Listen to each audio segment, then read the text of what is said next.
Here are 5 iPhone tips I bet you didn't know. Number 1, swipe from top right to bottom left to open your control center. And right here, it's lit up because I'm recording. That's how you do a screen record.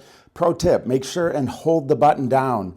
And then you'll have the choice to turn the microphone on or off. If you just tap it, your mic could be off. Number 2, long press your Maps app.